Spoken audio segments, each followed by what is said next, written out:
Game 4 between the Spurs and Knicks is coming up. The NBA Finals continue on NBC right after these messages.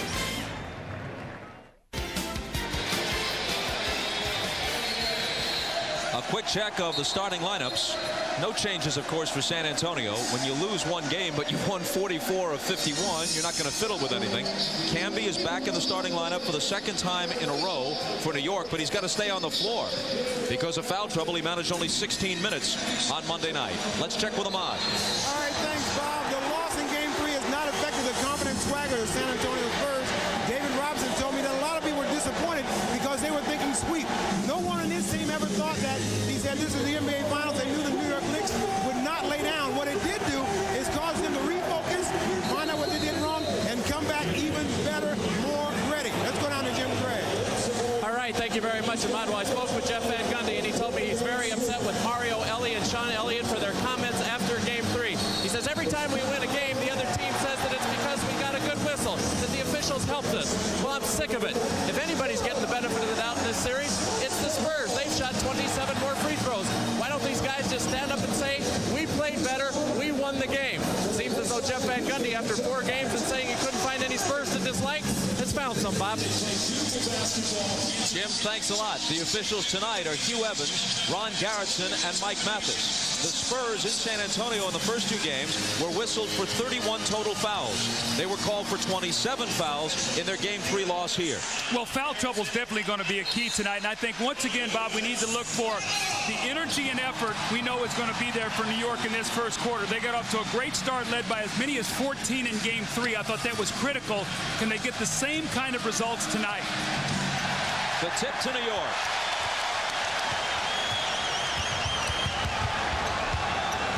Charlie Ward guarded by Avery Johnson. Here's Larry Johnson finding Camby, but cutting in front to break it up is Avery Johnson.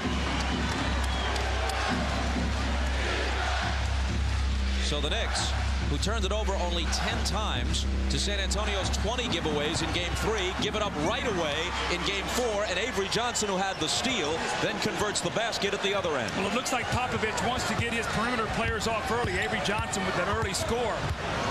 Spurs never led in Game 3, up 2-0 here.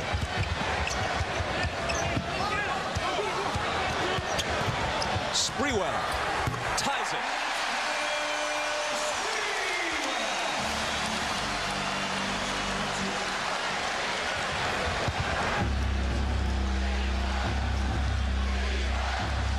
Avery Johnson gets into the paint and goes to the right hand for the miss. And now Mario Elie, who was quickly in foul trouble in Game 3, picks up a personal here, 1 minute and 8 seconds into Game 4. Well, those are the fouls you cannot commit, Bob. Those fouls out there that lead to nothing. And Mario Elie tried to get into that passing lane and got the foul. And he's got to stay on the floor because he's their most physical defender down there and can play against Allen Houston. Looks like they've made the change already. Sean Elliott playing Allen Houston tonight.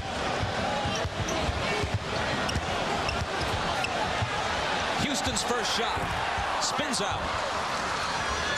Duncan with the rebound. A double on Elliott, and Ward comes over and knocks it out of bounds.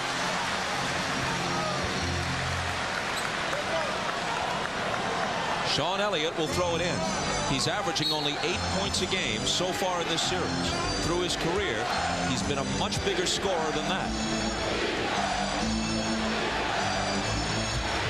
Ellie drives baseline. See, early, who's taking the shots? Ellie, Avery Johnson. I think this is a conscious effort not to let those guys get lost here early in the game. He knows Robinson and Duncan can get involved anytime.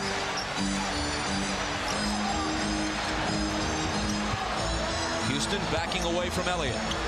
Giving it up to Sprewell. Out high, Johnson for 3. Ward flying in to try to save it, and does. Good play by Charlie Ward. Now here's Houston. It's blocked away and cleanly. The ball made contact with the rim, and they got a fresh 24. Sprewell's shot is a high arcer, and he gets the bounce. His 2 shots have been very, very difficult ones. High arcing shot that time over David Robinson, but I'll tell you one thing you have to watch for, Bob. Right now, New York much more aggressive on the boards. Avery Johnson trying to hand it to David Robinson. There's a New York foul. It's number 1 on Charlie Ward. Looks like San Antonio is trying to run more screen roll here to get started rather than just direct post up. That's to get you more movement rather than get you standing.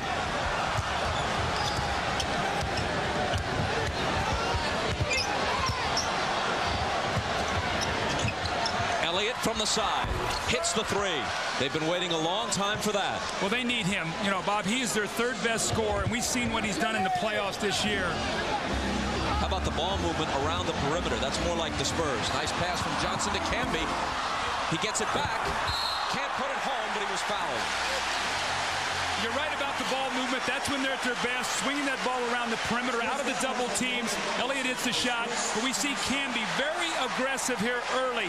And Bobby's got to channel this. He can't allow this to create the negative things. He got an early foul trouble. That's been his tendency. And then as he gets tired, he has played better.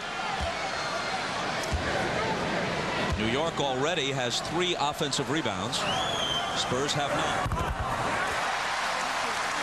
See the free throw disparity in games 1 and 2. It was 66 attempts for San Antonio. Then in game 3, you saw the difference, 30 to 22. But you know what, Bob?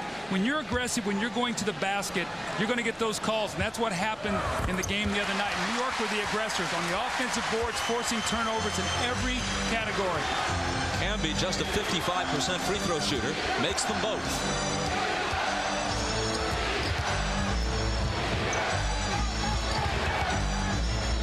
Duncan from Ellie into the lane, on the run, missed it. Robinson keeping it alive, gets it back, can't put it down. But finally, the 3rd try is there on the tip. Tim Duncan's first basket. You know, Camby's guarding David Robinson, and he's a shot blocker, so someone's going to have to get their body on David Robinson. Now, that's twice he's got his hands on the ball early on the offensive backboard. Houston got it. He's playing with such great confidence. He missed his first couple shots, doesn't even hesitate on that jump shot.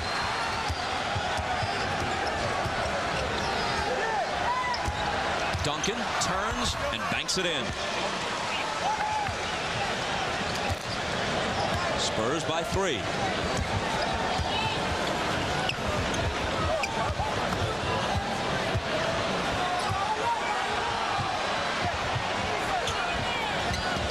Sprewell guarded by Ellie.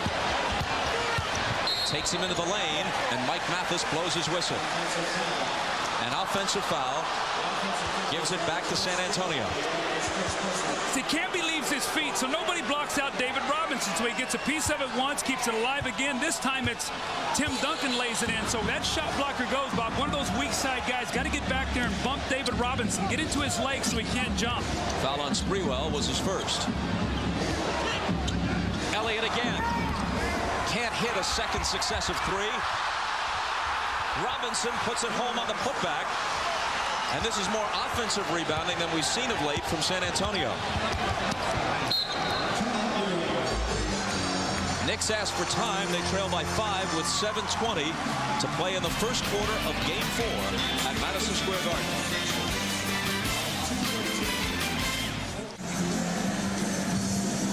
In the first 3 games of this series, David Robinson had exactly 1 offensive rebound. Tonight, he's got 4.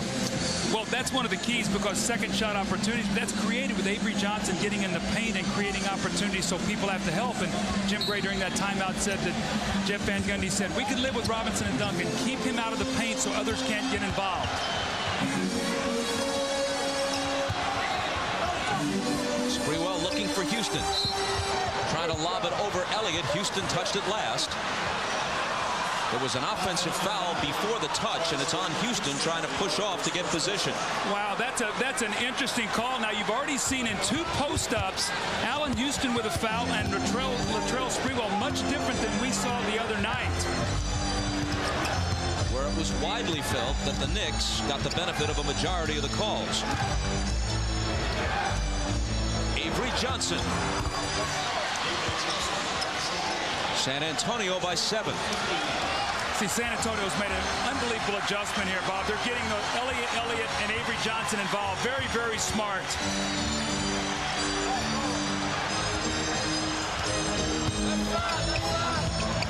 Houston drives baseline into a crowd and hits against 3 defenders. The one thing that Allen Houston wants to do is keep driving that ball to the basket. And from New York, they want to play from ahead. Tonight, they are down 5. A little different story when they dominated the first quarter of game 3. Avery Johnson got into the lane and paid for it. Larry Johnson fouled him. Allen Houston's going to get caught with pushing on his off arm right here with the left arm. Boy, that's a touch foul right there. Normally, what they'll do is just let the ball go out of bounds. Allen Houston, next time down, they want to push him to the outside to a shot blocker. Nice off the little finger roll there by Allen Houston as he drove that ball to the basket. But, Bob, San Antonio's whole defensive philosophy is keep you out of the middle, push you to the baseline, run you to a shot blocker who hopefully will alter your shot. That was a great play by Allen. Avery Johnson, a poor game 3 with 6 turnovers. Off to a good start here. Makes both free throws. San Antonio with a 7-point lead.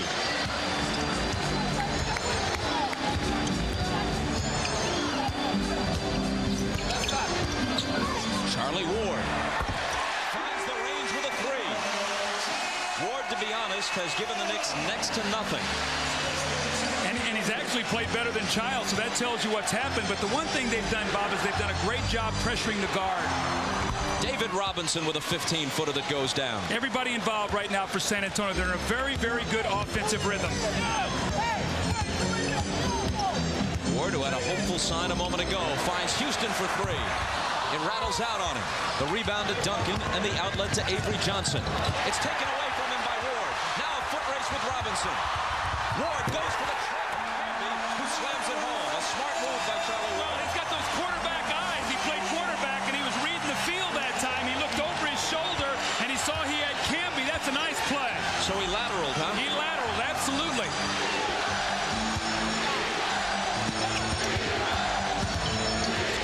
Johnson trying to bounce it to Duncan. Turn around in the lane, short. Camby grabs the rebound.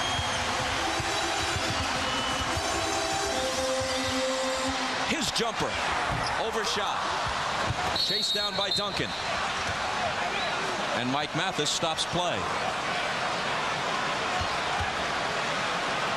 Avery Johnson has some blood on his right elbow, and by rule, he has to leave. Back-to-back plays by Charlie Ward. He reads that Avery Johnson's going to give him that jump shot, so he just gets himself together in nice rhythm. And then the great steal, Avery Johnson tries to cross him over. He picks his pocket, and as he drives the ball down the floor, watch him peek over his right shoulder. Right there, he sees what's happening, gets David Robinson to commit, and then the powerful finish from Camby. See, when you get a player like Camby, those kind of baskets, it energizes, it makes him that much better. Like he was running the option at Florida State. That's right. Kerr is in for Avery Johnson, who's out to have his elbow bandaged, and Duncan does it again. Duncan, who scored 20 in game 3, has 6 already tonight. He was held scoreless 0 for 4 from the floor in the 4th quarter when the game was being decided on Monday. Ward spinning. Charlie Ward feeling it all of a sudden. 7 now points from Charlie Ward as he's really picked up the pace here now. But Bob, the interesting thing here, Steve Kerr already in the game for Avery Johnson. And here's Kerr dumping it into Duncan for the turnaround off the glass. 8 points for Tim.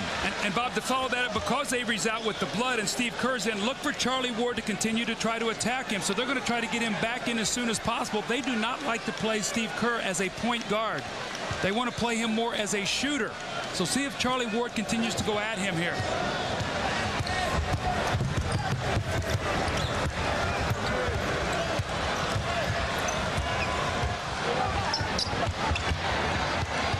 Larry Johnson backing away with the dribble. And another whistle. Illegal defense against San Antonio.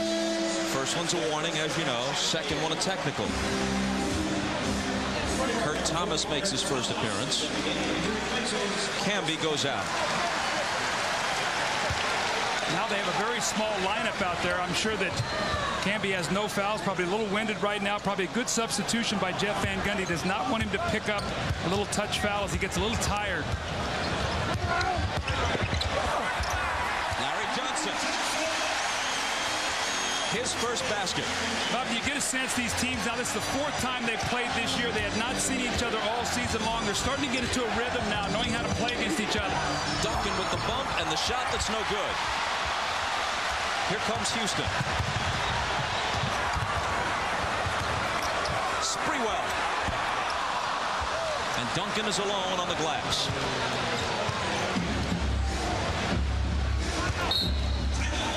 Kerr turns to Hugh Evans and asks for timeout. It comes with 3:05 to play in the first. And San Antonio in front by 4. You're watching the NBA Finals on NBC.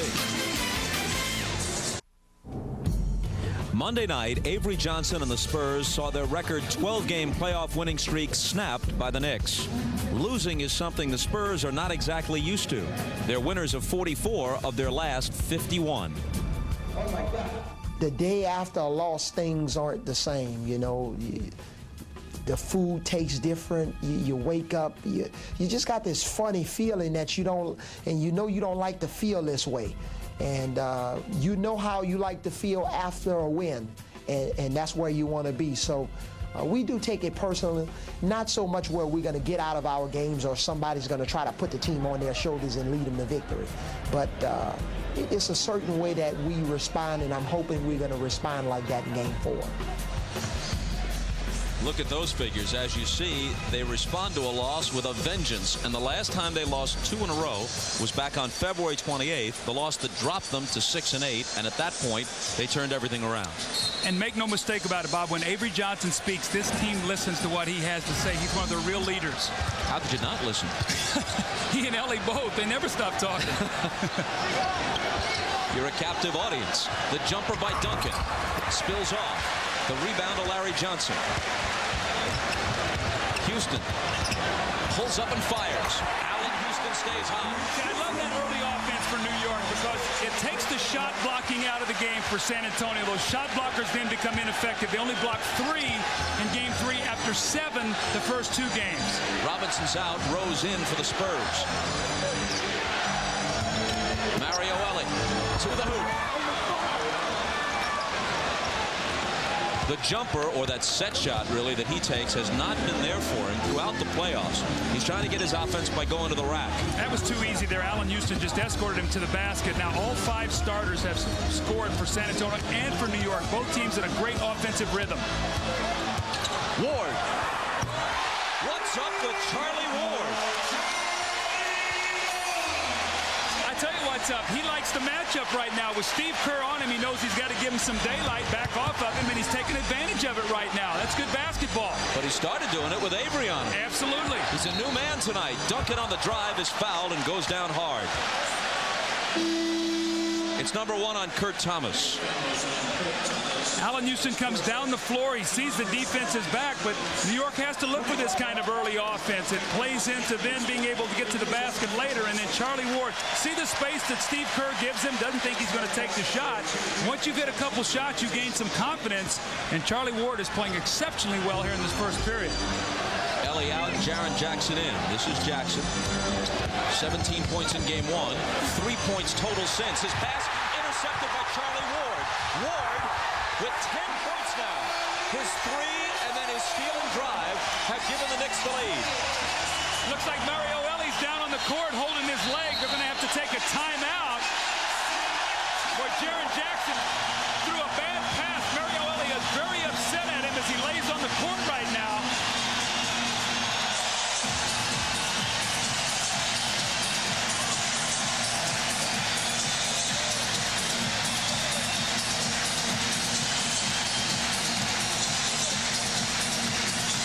Let's see if we can find out what happened. A tough pass by Jackson, and you see he gets his leg straight, and he comes down on the floor. The right leg is straight, the left leg is bent. Bad pass across court by Jaren Jackson, and Charlie Ward again with those football instincts. This time instead of a quarterback, he's a free safety. Picks it off and goes in for the layup. So Charlie Ward is jump-starting his team. Jeff Van Gundy very, very happy. You don't expect this from Charlie Ward. Charlie Ward, the 1993 Heisman Trophy winner at Florida State, also a good baseball player. The Yankees and Brewers each pursued him. The question is, not is he a great athlete? He clearly is. Is he an NBA point guard? Through most of this season and most of these playoffs, he really has not been. But tonight, what a performance in this first quarter. Well, they're going to need it, Bob, because questions about Chris Childs' knee. He might have to play heavy minutes tonight with Childs being hurt.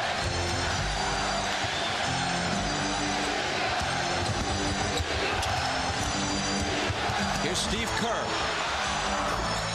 Pulls up in the lane and hits the 10-footer.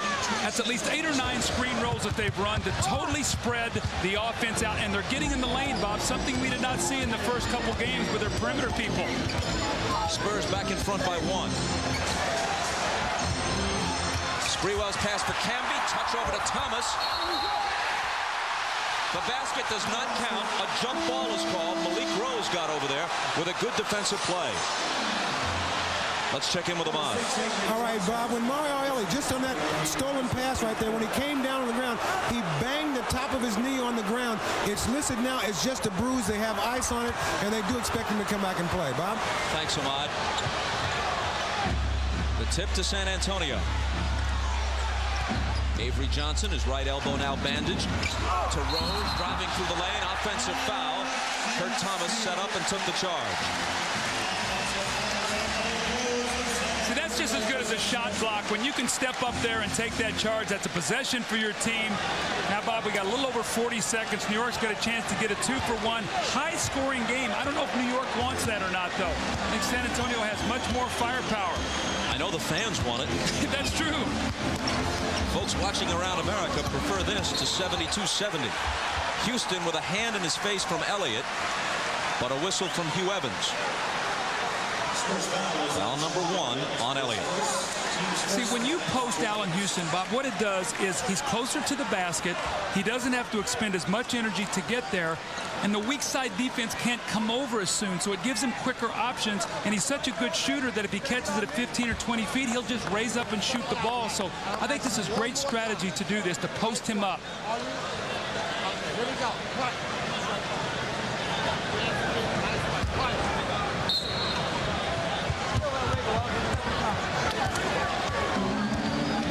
Charlie Ward, who already has his high point production of the series in this first quarter alone, gives it up to Houston, and an illegal defense. That's the second one called on San Antonio.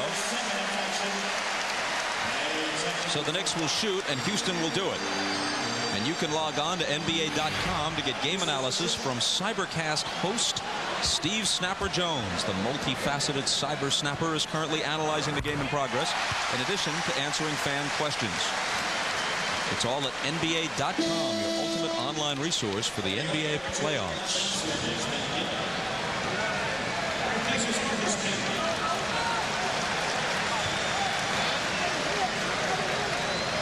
After hitting the tee, Allen Houston is still perfect from the line in these finals, 19 for 19.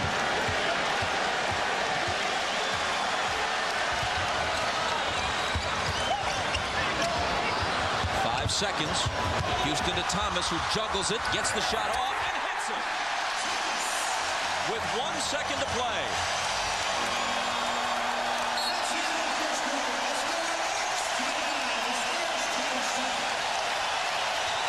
The Knicks trailed by 7 at one point in the first quarter. They ended in front by 2.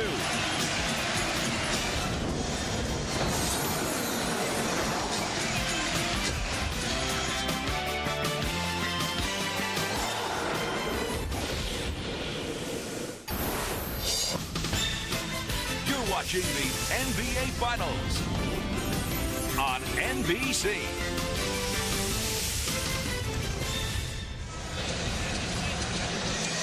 Rather than just posting up Duncan and Robinson, San Antonio has diversified their offense here by getting penetration, a lot off screen rolls. Avery Johnson gets in the lane and he gets a score. Mario Ellie does the same. He drives the ball to the basket. Then from the left side of the floor, drives in and lays it in once again. And then Steve Kerr with a pump fake, and he gets in the lane. So right now, the perimeter player is very actively involved, and you see how important it is. 28% games 1 of 2 of Portland.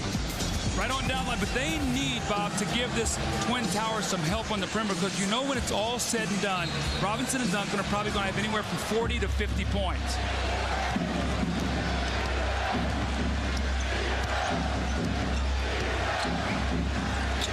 Avery Johnson around Duncan's screen. Ward right with him. Duncan gets it, fires from 20, and it's short.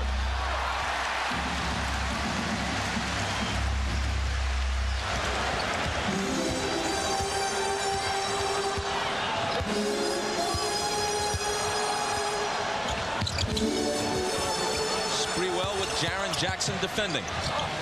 Snaps a pass cross court that eludes Kurt Thomas, and on the turnover it belongs to the Spurs. Sprewell is not a good ball handler. He will get careless if you pressure him with a double team. That was an errant pass. Bob, San Antonio does not like the double team. They don't do it very often, as we see Ellie come back into the ball game after banging that knee. Sean Elliott sits down, but San Antonio doesn't like to double team the post, and it causes them problems. It gets those big guys running around. Here's Ellie. Thought about taking the three, instead drives to the hoop, looking for Duncan. There to pick it up is Jaren Jackson. 5 seconds to shoot. Malik Rose with a long one. Outside his range, really.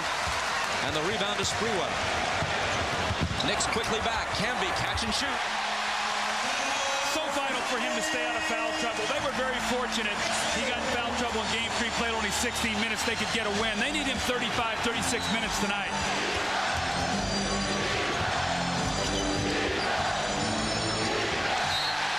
Jackson lost it.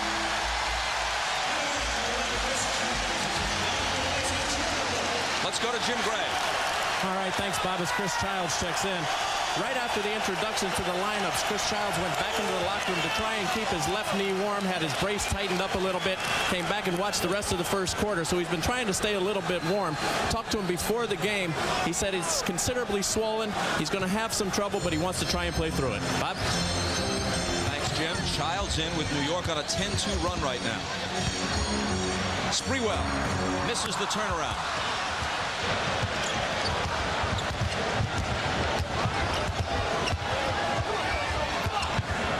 Duncan against Thomas. Around the perimeter, Mario Ellie. Ellie on the drive, broken up by Camby. New York racing back. Sprewell to Camby.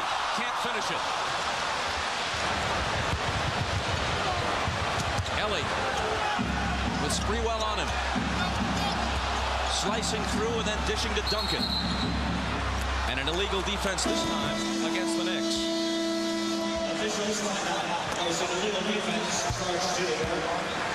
This crowd would have erupted had Marcus Camby been able to finish on that play. He had the great block shot. He got in the lane and filled. Had he been able to finish, this crowd would have been on their feet. But this is what Marcus Camby's done. This is the little medium-range catch-and-shoot jumper that, if he will get in his arsenal, will so expand his game. We know he can block shots. This is what he does best. And then get out and run the floor. So Camby off to a great start. New York leads by 4, 9:58 to go. And you're watching the NBA on NBC.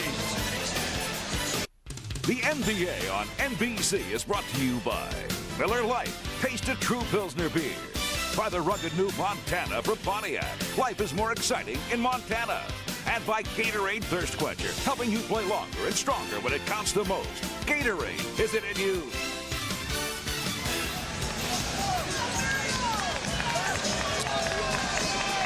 David Robinson returns. Missed a little more than 5 minutes on the game clock, but about 17 and a half minutes of actual rest.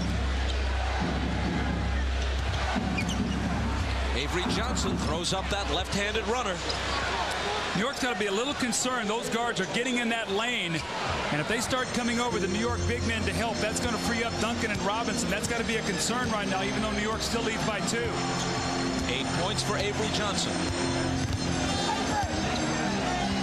Childs pass finds Camby, but it spills off for him. Bouncing to Sprewell.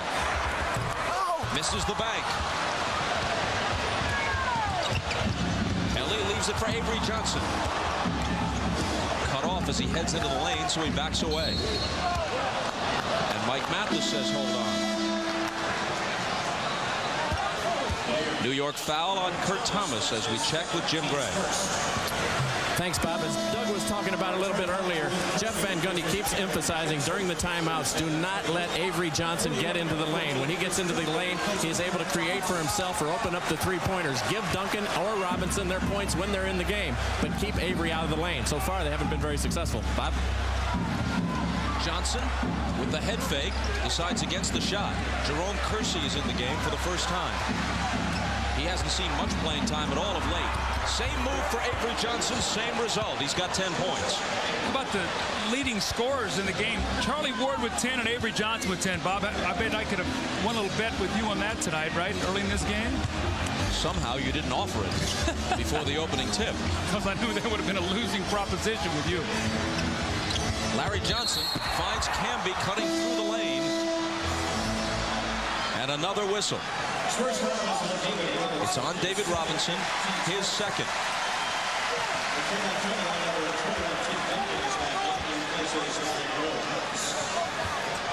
So concerned about the big guys.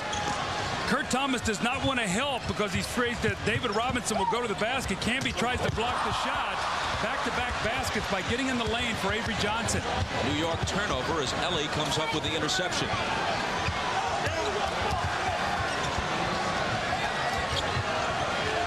Duncan guarded by Dudley. Childs over on the double. Avery Johnson swings it to Jerome Kersey. And Jerome Kersey, not heard from in quite some time, hits his first shot. He went to the finals with the Trailblazers in both 90 and 92. Jeff Van Gundy is going to talk about the defense. He cannot be happy. They've given up 33 points already, and the Knicks are finding a way to score, Bob. They only averaged 72 points in the first two games, 31 already tonight. But their defense has got to be better than this. Avery Johnson recognizes the switch. He's got the quickness on Larry Johnson, that little floating left-hand hook, and then great ball movement. Jerome Kersey's going to be on the receiving end of a nice little penetrating pass from Avery Johnson, and the supporting cast is actively involved tonight. Kersey's first basket of the finals gives the Spurs the lead. We get a look at Allen Houston sitting on the bench beside Charlie Ward. Since they have sat down, they've been outscored 6-0. Now, Jeff Van Gundy's got to be very careful. He's got Childs out there who's really a non-scorer, and Dudley. He has to watch this lineup closely, Bob. Allen Houston's played all but 12 minutes of this series. They got to get him back in the game. Here's Sprewell. Now they set it up with Childs, working behind a Johnson screen. And the foul is on Avery Johnson, his first.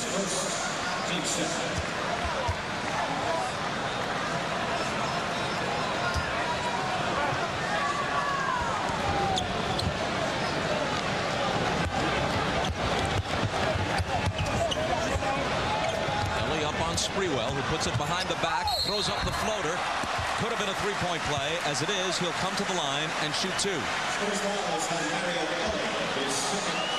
Join NBC on Saturday as the world's best tennis players gather at the All England Club for the world's most prestigious championship, Wimbledon. With his win at the French, Andre Agassi has regained his status as one of the world's best. Yesterday, Agassi began his march toward a second straight Grand Slam with an easy first-round victory. That's the championships. Wimbledon. NBC coverage begins Saturday at 1 Eastern. We assume that John McEnroe will make his way back across the pond in time for the weekend coverage on NBC. Of course, with McEnroe, any assumption is risky. Well, we see Sean Elliott come into the game. The reason he's coming back into the game is because on this free throw, Jeff Van Gundy has brought Allen Houston back into the game. We know it's a game of matchups, so Sean Elliott will be matched up once again with Allen Houston.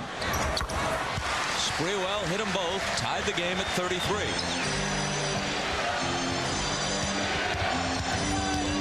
Johnson races across against Childs. Duncan with the screen. Around the perimeter, here's Elliott. Sean Elliott finding the range which had eluded him earlier in this series. I think it's really smart what San Antonio is doing right now. Duncan is 3 of 8 for the game. The rest of the team is 13 for 20. You know Duncan eventually is going to get his. Now everybody's involved. I think that's very positive for San Antonio. Houston comes back and immediately makes his presence felt. You know, he was talking about watching, as a young guy, watching films and stuff of Walt Frazier and Earl Monroe, two great New York guards and won championships here. That little mid-range jump shot, he said they were so effective. That's what he's doing. Robinson almost lost it. Duncan covers up. Elliott's alone for three and gets an incredible bounce to Cannon. Remember, they said they liked the rims here. Tim Duncan, when he came in, he said, I love these rims. That was a kind bounce for Sean Elliott. He's off to a great start. What is that, 8 points for Elliott now? A pair of threes and a two-point jumper off the baseline. Well, he had only 7 points in the entire game 3. He's so critical. And once again, it's Avery Johnson with that drive that just sort of opens everything up. Sean Elliott hits that little jumper and then follows it up with a three. He was just hit with his second foul. New York ball from the side as play resumes. Here's Dudley. Prior to that, Dudley had missed 13 of his last 14 field goal attempts.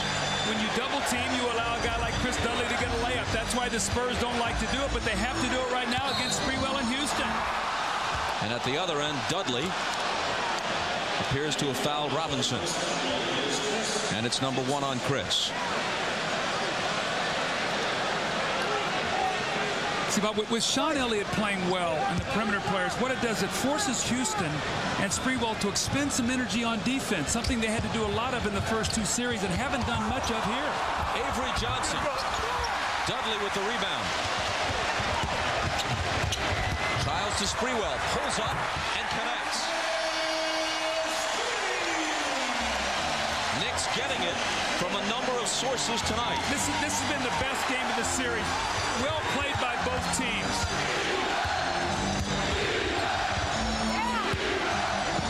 Robinson, jumper over Dudley, bounces home. 8 for the Admiral. He hasn't been to the free throw line yet. He shot 17 free throws the other night in the course of scoring 25 points.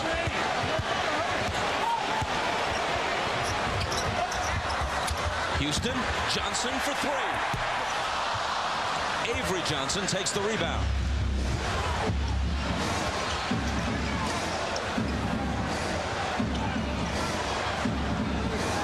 Duncan against the smaller Johnson, who fouled him. San Antonio knows they have a mismatch inside. Anytime they want to go into David Robinson or Tim Duncan, the little bump there by David Robinson, that sweet little left-hand jump shot. And once again, those kind rims, that's about 4 bounces. Patrick Ewing says, man, why can't I play? I want to play. This is the time of the year to be out there, and I can't be a part of this team. It's got to be killing him inside, Bob.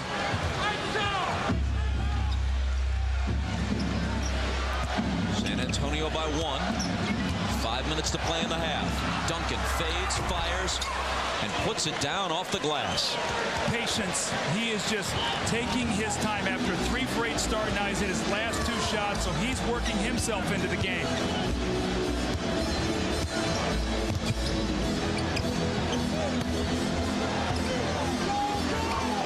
Jackson trying to contend with Houston.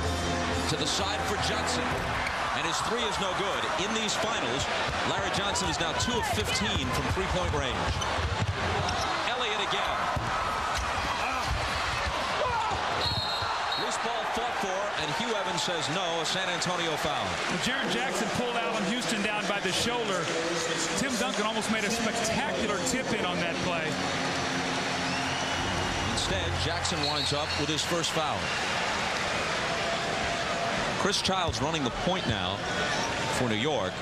Jeff Van Gundy told us yesterday that if this were the regular season, that banged up knee would have him out for about a week to 10 days. But he's gritting it out in the finals. Well, I'm not so sure I'd leave Charlie Ward sitting over there too long. We know Chris Childs is a little banged up, but Charlie Ward is playing very, very well tonight. And I know Jeff likes to split those minutes.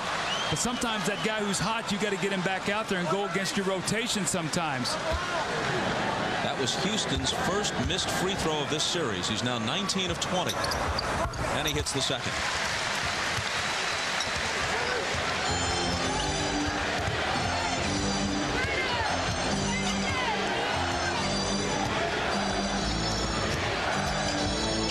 Jaren Jackson has hasn't done anything since game 1.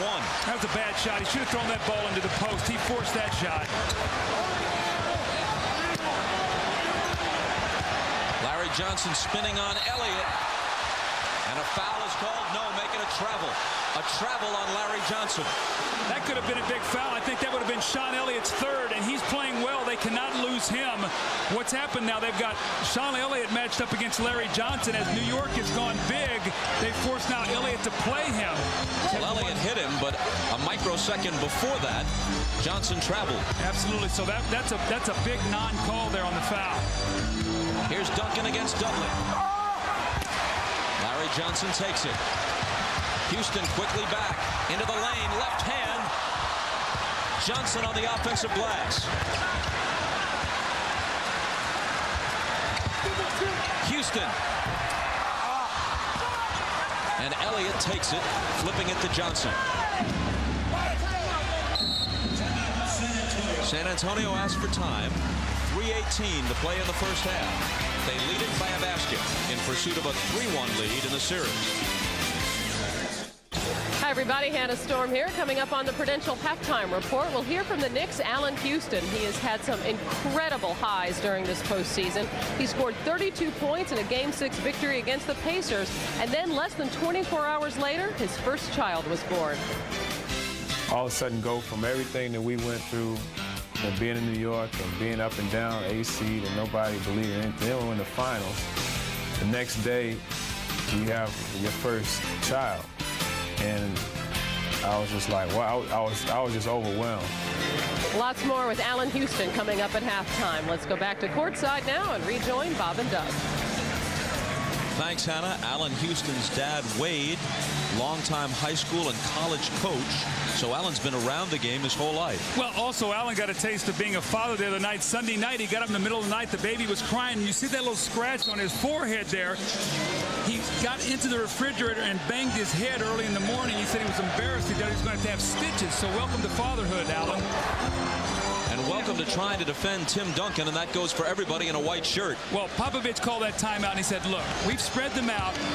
Now throw the ball in the post. He was upset with Jaren Jackson with that last quick shot. Duncan's got 10. Houston with Elliott on him. Turns, shoots over him, and it spins out. The rebound taken by Duncan.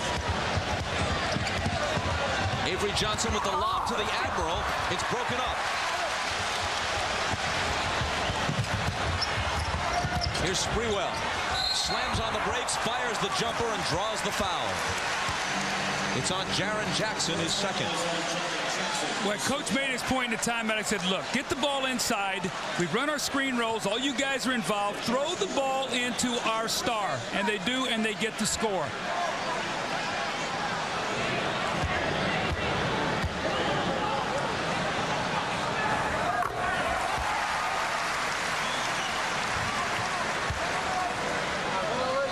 If he hits the second, Sprewell can make it a 2-point game. The one thing you don't want to do with Sprewell, Bob, you want to make him take a lot of shots, but don't put him on that foul line. That's how he throws up a big night against you. Jaren Jackson fouled him on that jump shot. You don't want him to do that if you're a coach. Contest, don't foul.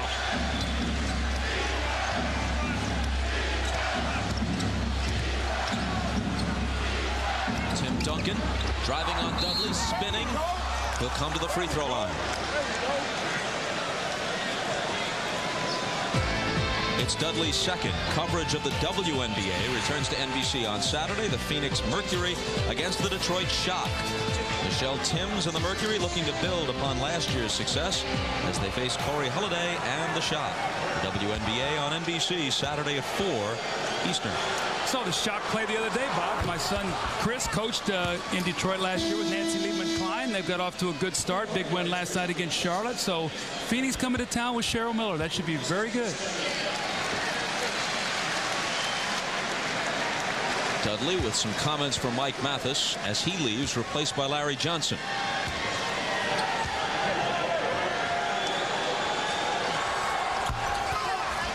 And Duncan converts both free throws.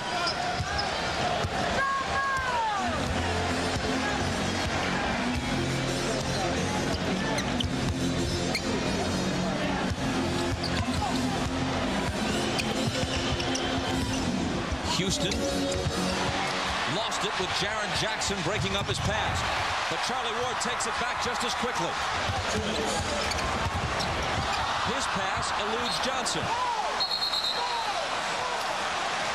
Now the officials confer, and it was touched last by San Antonio. The Knicks will keep it.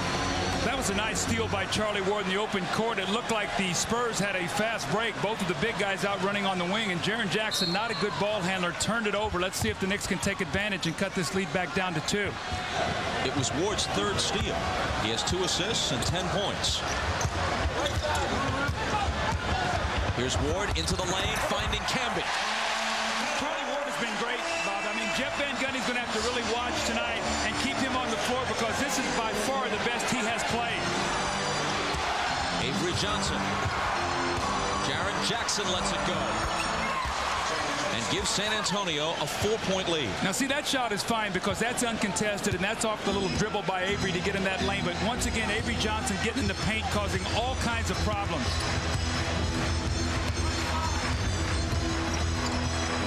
Ward to Johnson. Larry Johnson against 2 defenders. Doesn't get the roll, but the tip is there. You see why Camby's got to stay out of foul trouble? He's the only guy on the New York front line who can make that kind of play. That's just an aggressive, energetic, quick jumping play. 10 points and 6 rebounds now for Camby. Duncan from 20. You almost invite him to take that shot because you don't want to deal with him in the post, but you forget that he's such a good outside shooter as well. Well, that's what makes those big guys so unique. Both of those guys can step out on the floor and do that, Bob. We've seen David Robinson do it. They both like to post. Hey, don't look now. This game is on pace to be a 100-point game, a rarity these days. Absolutely, Bob. And Charlie Ward has been very significant during this period of time with his dribble penetration. And you see Marcus Camby with the big finish over David Robinson. And Tim Duncan steps out on the floor. Now he's posted. Larry Johnson said, "I'll give you this one." And he said, "Fine, I'll take it." And he knocks that one down from long range. But on the other side of the coin, you want balanced scoring? Sprewell, Camby, Houston, Ward all have 10. How about that? I think that's terrific. I think the biggest concern for New York, Bob, as we look at all this scoring is I think a high-scoring game favors San Antonio because I think that New York has to work harder for their points. So at some point in time, they're going to have to lock in defensively here and get some stops. They can't just keep trading baskets. Last 45 seconds of the first half.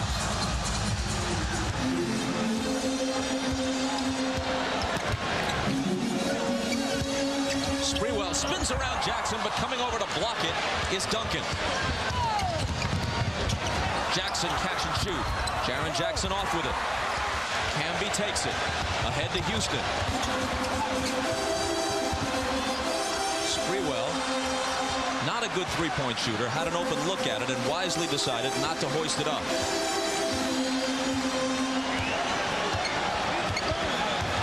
Six on the shot clock. Sprewell to Thomas for the jumper. 4 seconds now. San Antonio has to hurry. Jaren Jackson from midcourt. Came pretty close with it. The Spurs will settle for a 4-point halftime lead.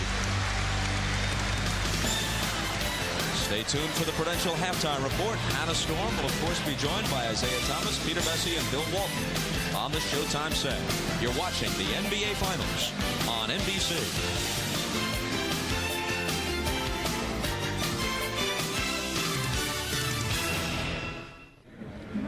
Ahmad Rashad back at Madison Square Garden where the Spurs lead by 4. Coach Popovich, was it a concerted effort on your part to get everybody involved in the first half? Well, we hope to. You know, we wanted to make some substitutions and see if we could get everybody involved in what we're doing out there rather than wait so long to substitute like we did last game. How about this high-paced game? Does that suit you?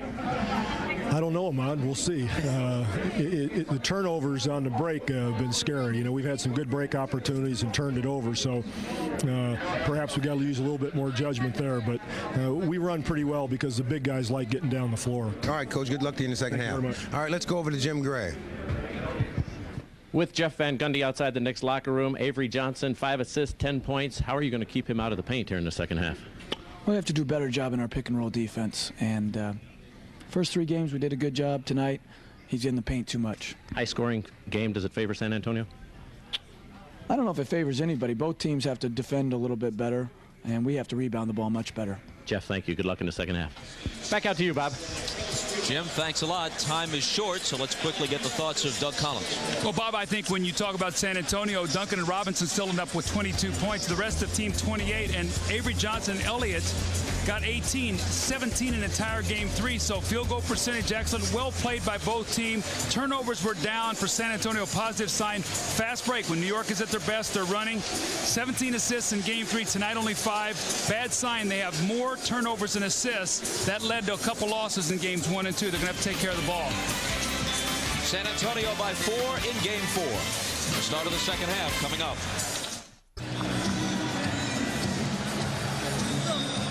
Final instructions from Jeff Van Gundy as we prepare for the third quarter. Here's a number not reflected on this graphic, but it's amazing considering the fact that Marcus Camby fouled out of 2 of the first 3 games and had 5 fouls in the other one. He's played 19 minutes in the first half. He managed only 16 minutes on the floor in all of game 3, and he hasn't been whistled for a single foul. We'll see what happens now. He can start taking some more chances. He can be more aggressive on the offensive boards. If he picks up a couple fouls going over the back, it's not as critical. So he needs to really continue to go to that basket. Spurs in control as we start the second half.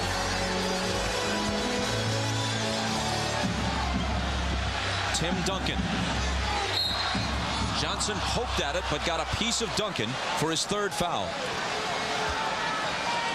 I think it'll be interesting to see which team can make a defensive stand here, get a little bit of grasp of this game defensively. That was the best offensive half that we've seen, Bob, in this series. One of the best halves we've seen the entire playoffs. So who will get a grasp of the other one defensively the quickest? Larry Johnson whistled for that foul, as many of you may know, certainly everyone in the New York area does. He was fined $25,000 for a profane outburst at an NBA representative during a media session on one of the off days. That's not unprecedented for him. You know, it's interesting. His persona publicly is that way, Bob. But, you know, when you talk to anybody who played on the team with him, who was coaching, they said he's one of the best teammates you could ever have on your team. And he's certainly gutting it out on a bad knee in this series. No one expected him to be back for the first 2 games in San Antonio. They thought maybe by the time we got here to New York. The ball was kicked, fresh 24. So you got to give him lots of credit for that. And he's been an all-star player during his career. There are times, however, when he seems to think civility is not called for. Here's Charlie Ward.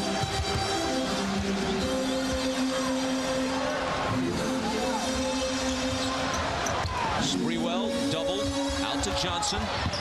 Sprewell in the corner. Baseline pop. No good.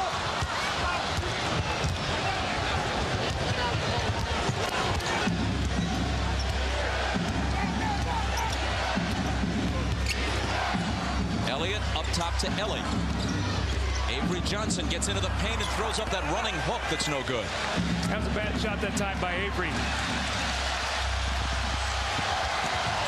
Charlie Ward to the left hand, but doesn't get the roll.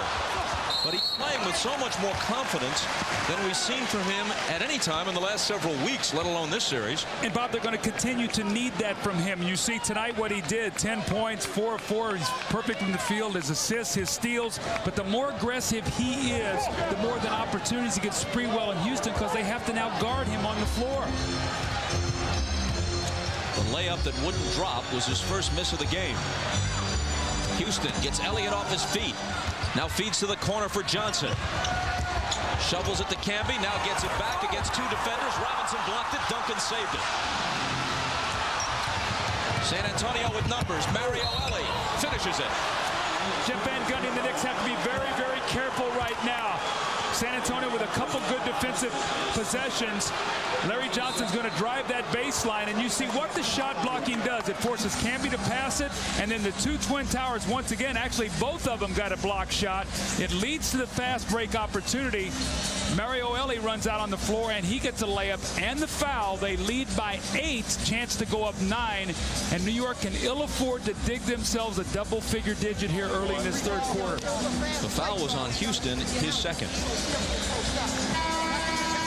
To be truthful, it didn't appear that there was much contact there. But Ellie is going to get a chance for a three-point play. Well, you know, sometimes a referee, it looks like maybe a guy got hit in the head or something like that, and they call that foul. But you're right, Bob. There wasn't a whole lot of contact on that play. But see, San Antonio, the last couple possessions, are starting to make that little defensive stand that they are famous for. And New York has got to execute and continue to get good shots. Ellie's basket came off an Avery Johnson assist. Avery has 6 assists and just 1 turnover in this game. He turned it over 6 times in game 3. Well, that was one of the reasons the Spurs lost. Absolutely, Bob. One of the keys was they were able to pressure the point guard. And in this whole series, he had 17 assists and 11 turnovers, unlike Avery Johnson. So the ball pressure got him deep into the clock, forced him to not be able to get the ball to the Twin Towers. Ellie, an excellent free throw shooter, better than 85%, completes the three-point play.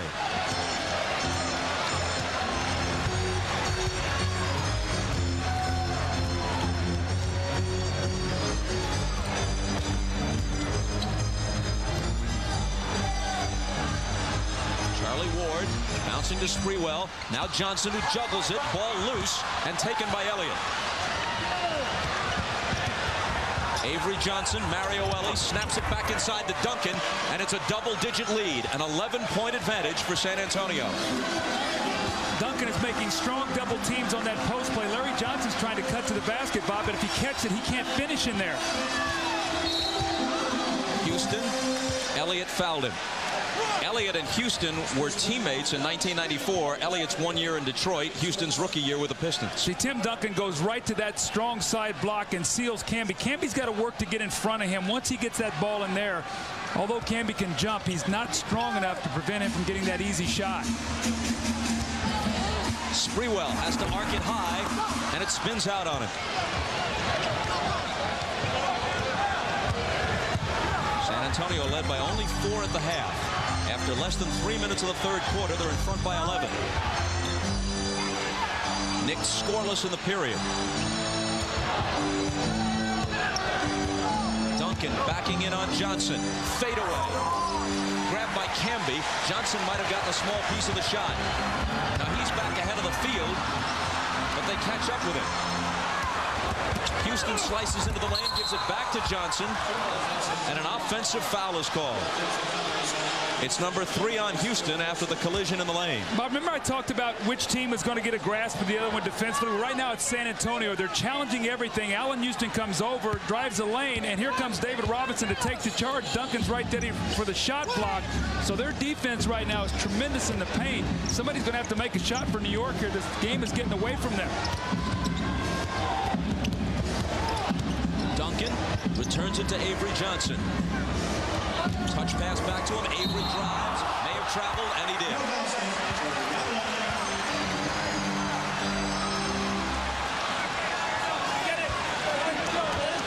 See if New York, Bob, can go back to that cross screen to get Allen Houston posted up down there. He now has Mario Ellie on him. Maybe go to Sprewell. Elliott has 3 fouls. They need to get his 4th on him if they can, but they got to attack him. There's Allen Houston. But Robinson is there to block it.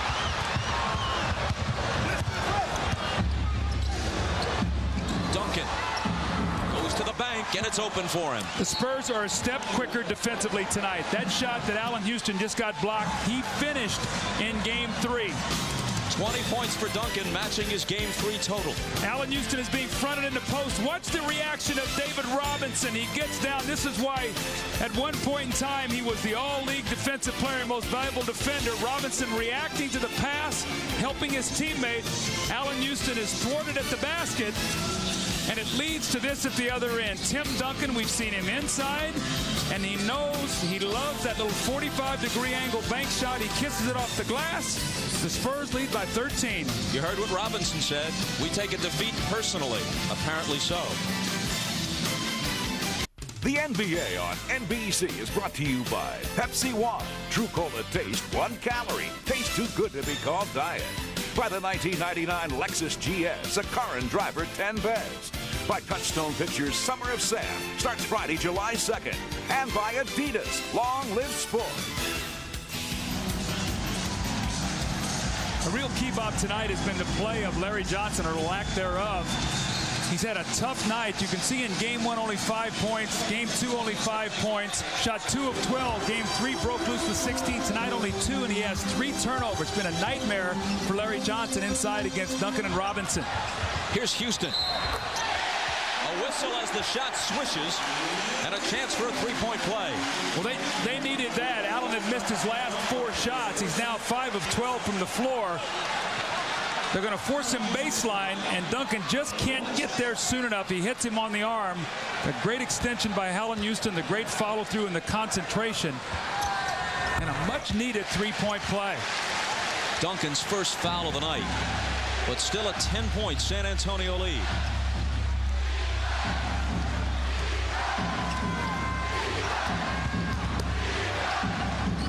Robinson with Camby on him with the hook. It rolls around and won't drop.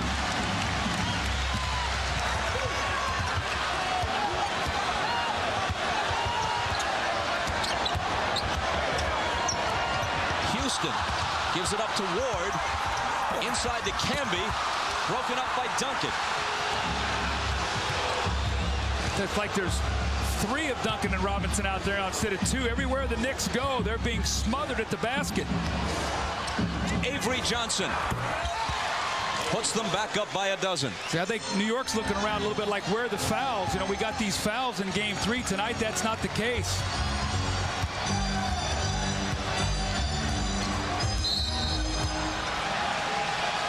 And this call will go against San Antonio. Avery Johnson second. We go to Jim Gray. Thanks, Bob. During that timeout, Jeff Van Gundy told his team they want to trap Avery Johnson, get the ball out of his hands, and they're going to double team Tim Duncan on the weak side. Bob? All right, Jim, it's Ward on the dribble. Thomas screening for him. Cross-court Sprewell behind Camby's screen.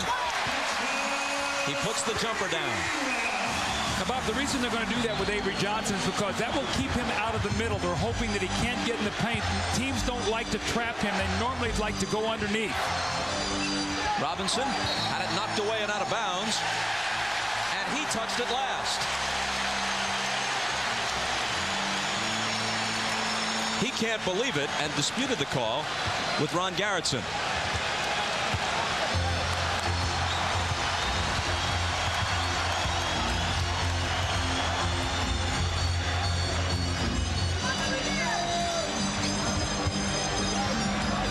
Houston, Camby soars over Duncan for the dunk. That's the way you take the ball to the basket. No flips, nothing easy. Duncan wanted to take the charge, and Marcus Camby just jumped right over the top of him. More importantly, listen what he has done to this crowd. Spurs asked for a 20-second timeout just to slow New York's building momentum a bit. Knicks on a 7-2 run. Well, Sprewell and Houston are the guys that have to get it done. They had 58 points in game 3. 20 in the first half tonight. Sprewell with that little pull-up jump shot, and he buries it. And the next time down the floor, Allen Houston is going to come off that screen roll once again. Camby's going to roll to the basket. David Robinson shows up, and Camby with one dribble and the explosion and the strong finish. New York needs more of that. They've got to continue to challenge Robinson and Duncan, but nothing flipped at the basket. Jeff Van Gundy was asked again recently about the deal that brought Camby here from Toronto and sent Charles Oakley, a New York favorite, away. And what Van Gundy says now is, it's not that I didn't want Camby. I just couldn't bear to part with Oak. I think there's a lot to that. You grow fond and in love with players who've given so much to you, but right now, Camby is the superior player, no question. Houston got a hand on it, but it comes to Avery Johnson. Ellie, the set shot 3, and it's huge for San Antonio. That is those kiss of death shots that Ellie is so famous for. We've seen him when he was with the Rockets. We saw it earlier against the Rockets on NBC when he hit the big 3 to win the game. San Antonio in front by 11 again. Houston dumps it inside. Nice feed to Thomas, but Robinson comes over to block it. And you're right, they are everywhere. And he doesn't have the extension, Bob, to be able to block, to be able to finish like Camby does.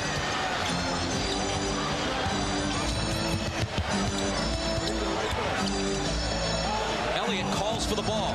Slides baseline, and it's sent back in his face by Camby. 4 seconds to shoot as Robinson comes up with it. The Admiral up and under, trying to tip his own miss, and can't get it done. Houston can't hit the three. Loose ball battle. Avery Johnson scoops it up. And now the ball is kicked. Camby actually stopped it and held it with his foot rather deftly, but that's not allowed. He looked like a goalie there as he pinned that one.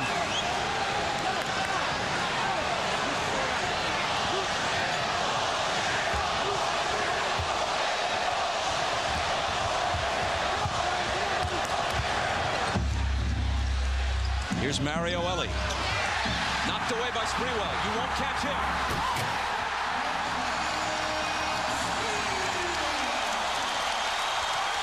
When he gets a step on you, even with the ball, you can't catch him. Not only that, but you better not float out some lazy, careless pass. And that's exactly what Ellie did. And now a whistle from Mike Mathis.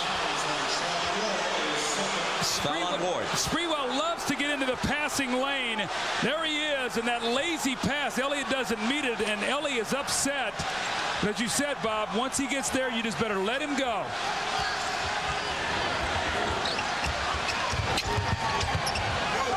Here's Duncan turning and unleashing a jumper that's no good. And now Sprewell is there on the glass. Gets up ahead of steam, into the lane to Camby. Tries to go to the dunk, maybe unnecessarily.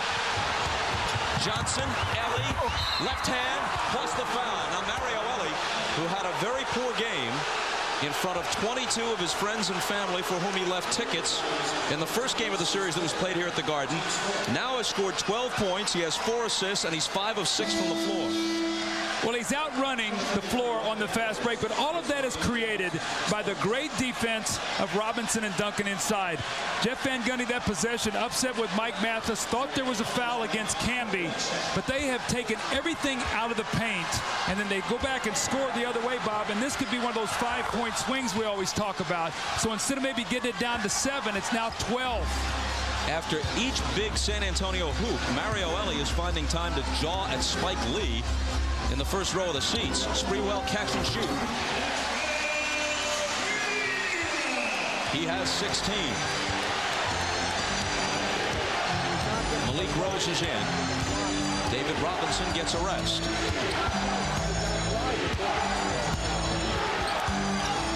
Duncan, double teamed, contact and a New York foul. Kurt Thomas, his 4th. Well, there was so much made of the fouls after Game 3. Bob, we heard it the last couple days here about the foul differential after San Antonio had taken 66 free throw attempts to 31 for New York in the first 2 games. It was 30-22 in Game 3. Tonight, once again, San Antonio is able to get to that free throw line and be able to defend without getting the fouls around the basket. That's been the big difference right now. Sean Elliott to the bench. Jaren Jackson in.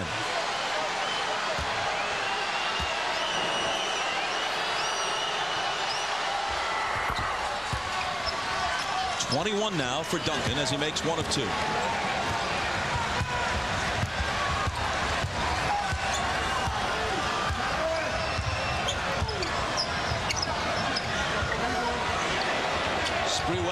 Trying to spin on Jackson. He's cut off. They work it inside, and Larry Johnson is able to finish it. Actually, Duncan got a piece of that ball as well. He almost got that from behind. He did touch it, but Johnson still was able to finish it. Coming over to steal it is Ward, and then he's fouled by Jackson. Ward just snuck in behind Duncan and picked his pocket. And see, Jaren Jackson's not a great ball handler. You got to read the defense, and you've got to look to see what's behind Tim Duncan. He did not see Charlie Ward laying in there behind. So as Duncan receives this pass, one little bounce, and there is Charlie Ward. He has been great tonight. That's his 4th steal.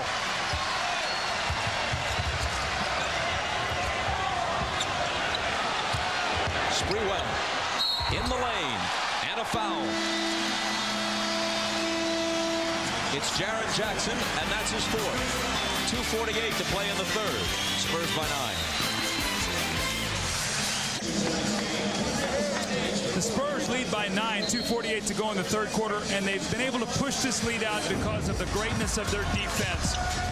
Duncan and Robinson have been inside, blocking shots. New York really with no place to go. Larry Johnson gets buried underneath the basket, has to kick the ball back out. Allen Houston thinks he's got a layup. Here comes David Robinson. Kurt thinks he's got a dunk. Here comes David Robinson once again. So right now, the Spurs' little defensive surge. You see tonight, 45% field goals, 7 block shots, and 4 steals. Bob, they're 6 of 15 in this third quarter, only 40% after 47% shooting in that first half. Sprewell hits the first. As you see, their defense has clamped down harder as the season and then the playoffs have progressed. Game 3 of the finals broke that trend a bit. And this is a relatively high-scoring game. 68-61 now. The Spurs lead trimmed to 7. Well, New York is still in this game right now. They just have to continue their pressure defense, continue to get better shots at the basket, but this game is still in the balance for them. Avery Johnson, good game, 12 points, 9 assists. To Duncan, then underneath for Rose. Knocked away by Houston, and Rose was the guy who touched it last. With Malik Rose in the game, see, normally that would be a high pass and he would dunk the basketball, David Robinson. With Malik Rose, that's not the play. Houston was able to get in there and break that thing up.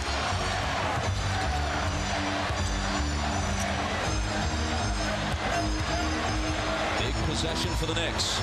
Sprewell out to Ward. 7 seconds to shoot. Ward with the floater. The rebound to Rose. Johnson pushes it back the other way to the corner for Jackson. It rattles out. That was Kurt Thomas's first rebound of the game. He'd been averaging 11 through the first 3 of the series. Houston out to Sprewell. Off the dribble, leans in, and can't connect.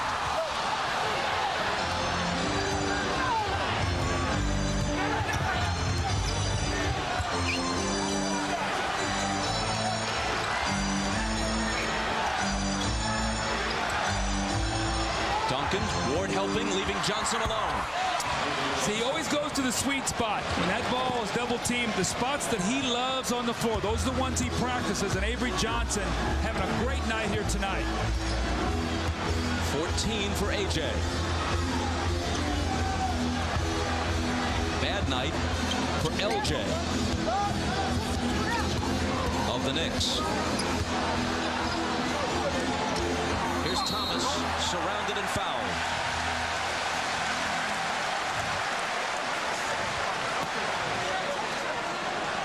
Avery Johnson is right here out on the floor, and when he throws it, he says, I love to shoot the ball right here. So he's going to be able to relocate out of the double team, get his feet together, look at his hands are ready, steps right into his shot. That's the one he practices all summer long. So when they double team him, say, I can't hit that shot, they'll have to prove him different. Foul number 2 on Malik Rose. In his senior year at Texas Christian, Kurt Thomas led the nation in both scoring and rebounding. Great potential coming out of college, but he's had a lot of foot and leg problems, which really have stymied him a little bit. He's made a nice little comeback here with New York, but they need him to step up and make those free throws when you're trying to get back in this game. We got a McGuire-Maris score, 70-61. I knew your baseball reference would come out sooner or later, Bob. Jackson almost spoiled it, but his shot wouldn't stay down. It's still 70-61. Avery Johnson will put it in play. 49 seconds and change on the clock.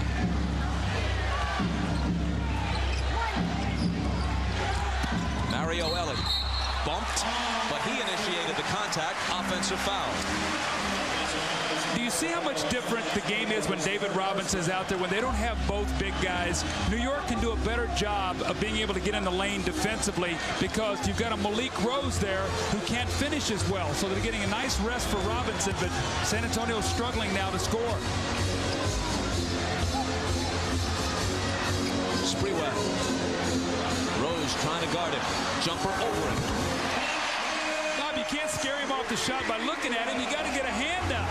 This Latrell Sprewell, he's going to shoot the ball. 20 for Latrell, half of them in this third quarter.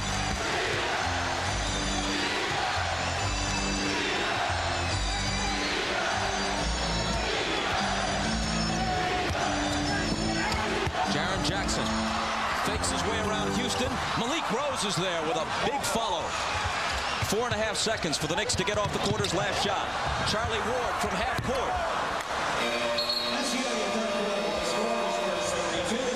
Malik Rose makes it a 9-point difference after 3. And we're back after these words from your local station. You're watching the NBA Finals on NBC.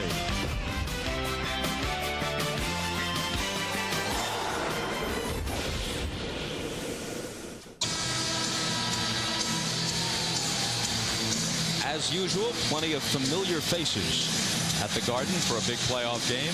Evander Holyfield, who must not be in training. Earlier, I saw him wolf down 2 hot dogs. Ben Stiller. James Conn. JFK Jr. And upstairs, Tiger Woods. 2 Saturday Night Live alums who've gone on to movie stardom. Adam Sandler and Billy Crystal. And Woody Allen.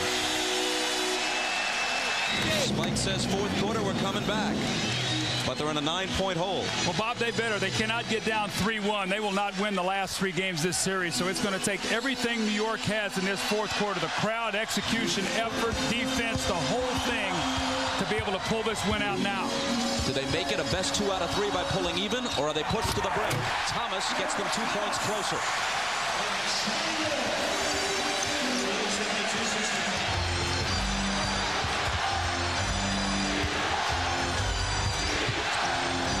They swing it to the corner for Jaren Jackson. Now it's Sean Elliott. They're patient, still plenty of time. 7 on the 24. Elliott's got a good look at it, and he drills it. He has got to continue to be aggressive. When he shoots the ball well, he changes their entire team. He's in double figures now with 10.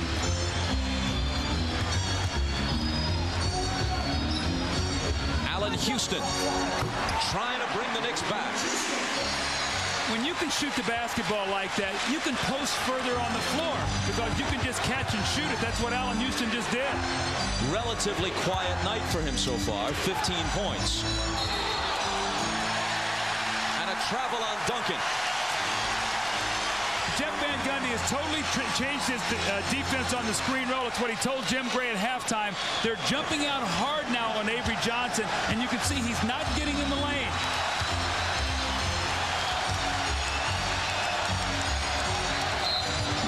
Whistle as Houston starts his move on Elliott, and a travel on Allen Houston. So an exchange of walking violations.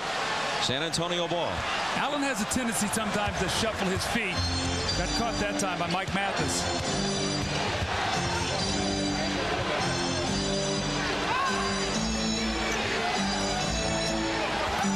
Tim Duncan threw it away. Avery Johnson couldn't corral it.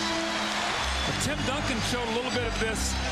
Remember, Bob, in Game 3, he turned the ball over the first 2 times he touched it. Now, he's played all but 1 minute in this game tonight. David Robinson checks back into the game after a great rest, so he should be fresh. But Duncan with 2 really careless turnovers. They set it up the same way. Houston along the left sideline, now to Sprewell, explodes into the lane, but Duncan is there to get a piece of it.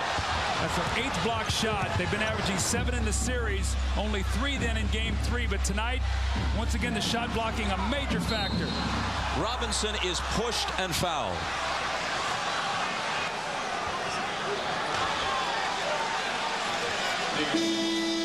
Latrell Sprewell thinks, I've got a layup. Doesn't realize Tim Duncan is behind him. Just a piece of it, then controls the rebound. So get an opportunity there, Bob, to cut it to 5. The block shot, sideline out of bounds now for San Antonio as Jaren Jackson steps out and Mario Ellie back into the game.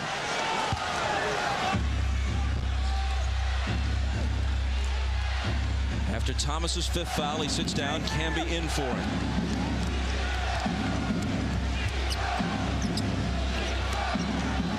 Duncan to Elliott. Pull up. Won't go.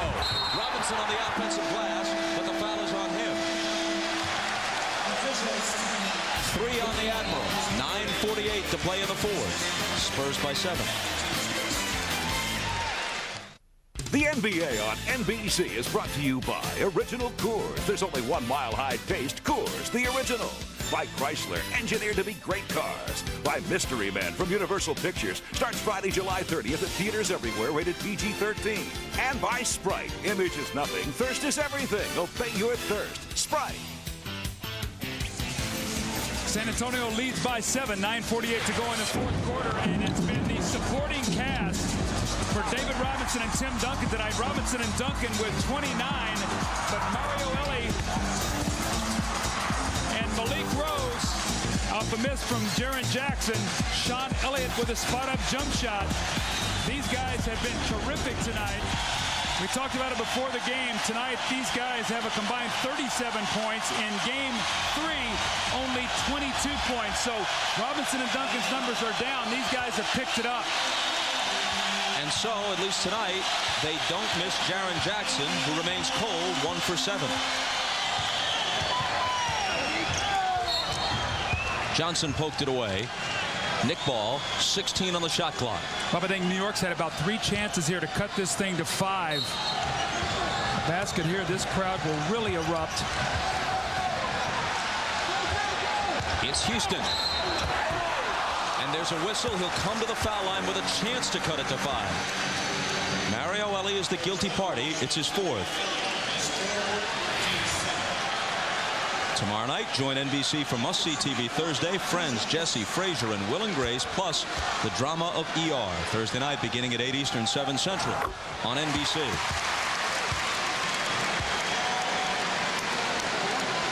As we pointed out at the beginning of the broadcast tonight, you think about this wild ride for the Knicks into the finals. It could have ended in Game 5 of the first round. If Houston's shot with less than a second to go doesn't bounce around and fall in, their season's over. Van Gundy's almost certainly fired. The Camby trade is a bust. Sprewell is still regarded as the guy who choked his coach, first and foremost. And the Knicks are a distant memory as the playoffs proceed. Here's the jumper by Elliott that won't drop. Robinson for the tip. Another try. When the Knicks needed to be on the defensive glass there with a chance to get the ball and move to within 3, San Antonio got several cracks at it instead. Well, they've been beaten on the boards tonight, 34-24, and critical offensive rebounds. So Terrell Sprewell lays that ball in the basket. But Bob, just to follow up on your point about New York, it just always points out to you how fragile success is. This time it was 1 bounce of the ball in a basket. 22 now for Spree. Johnson gets into the lane, switches to the right hand. Duncan is there to follow, and he was fouled.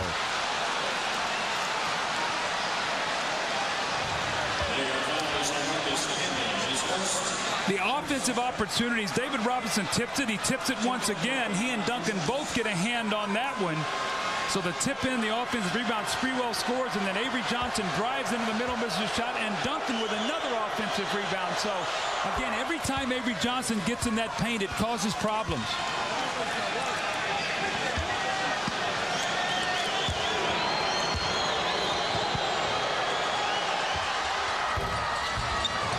Duncan gets them both, makes it a 7-point game. This after Camby's first foul. He's been in constant foul trouble in this series prior to tonight. Sprewell finds Camby, changes his shot, but draws the contact that will send him to the foul line. It's Robinson's 4th.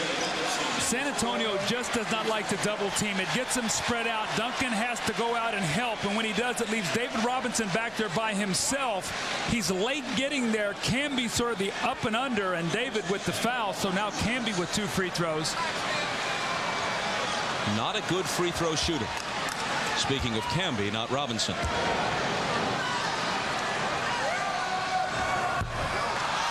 Big miss. Well, they need them all right now. You can ill afford as you're trying to catch up. They're playing from behind tonight, Bob. They played ahead the entire game 3. Tonight, they're playing from behind.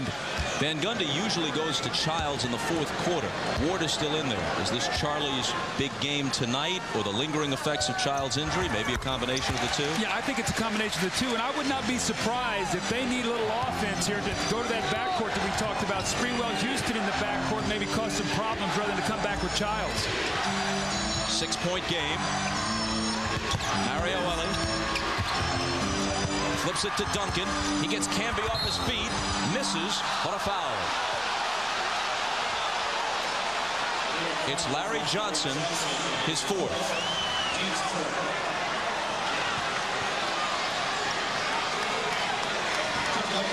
This has not been Larry Johnson's night.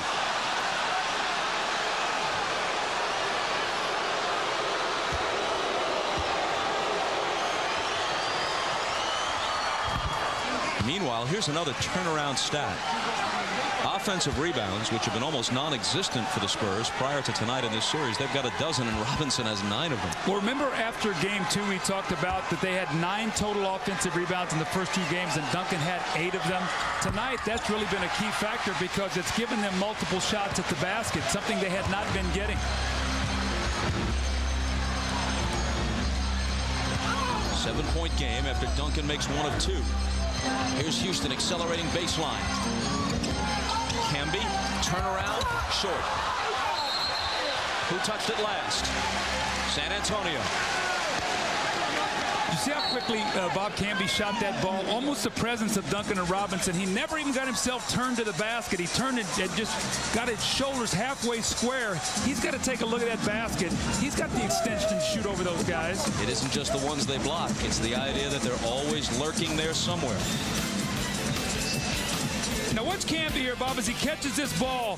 He never really gets turned. He sees Robinson out of the corner of his eyes, and he turns and just sort of quick shoots it. Never gets a good look at the basket. Got to take his time here. He can make that shot.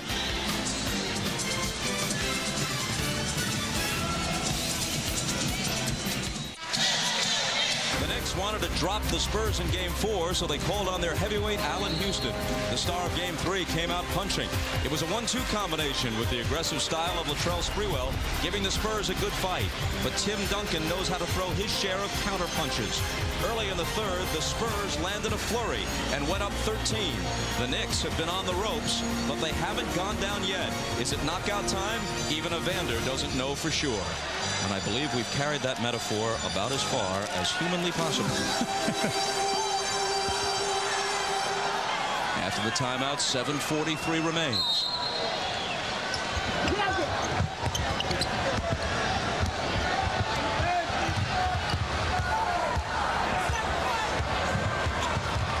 Charlie Ward with Johnson on him. And an illegal defense is called. Another technical will be shot by the Knicks.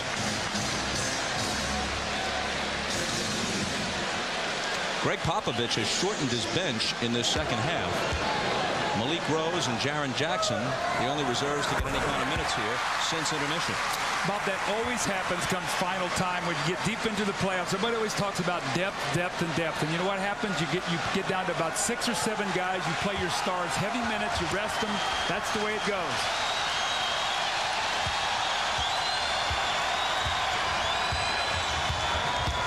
Get to within 4 if they score here.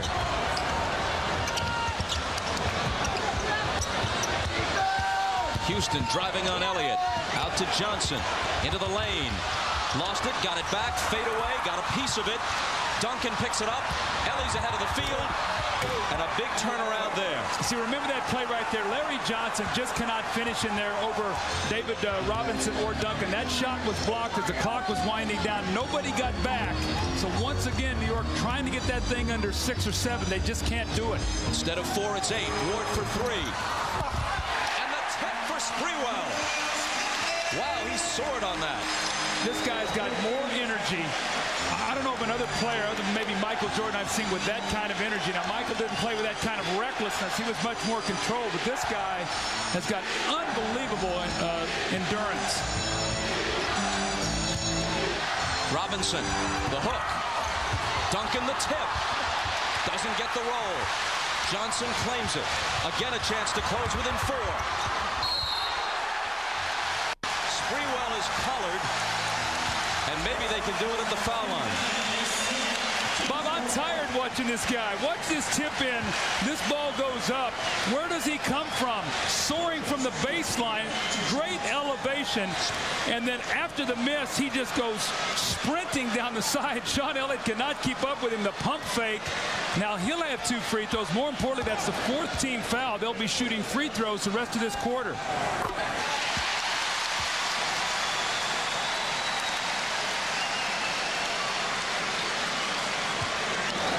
Knicks trailed by 4 at the half. Went down 13 in the 3rd. They can get back to 4 if Sprewell hits this. It's a game again.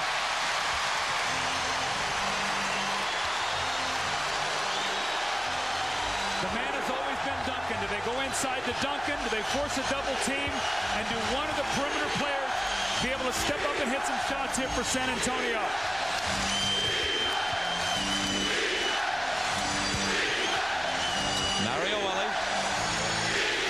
The lob to Duncan, and coming over to attempt to steal is Sprewell, but it's a moot point because a 3-second violation was called on the Spurs. The Spurs have to be very careful not to get too stagnant. Remember, they got off to a great start, screen roll, getting everybody involved. 3-second violation, Knicks can cut it to 2, 1 with a 3-pointer.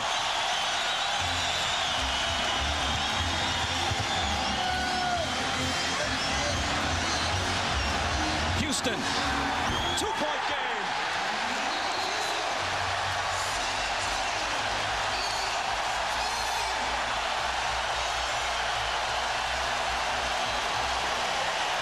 Points for number 20. Timeout San Antonio. Their lead trimmed to a bucket. New York runs a screen roll. They get a switch with Allen Houston posting Avery Johnson. The double team cannot get there soon enough.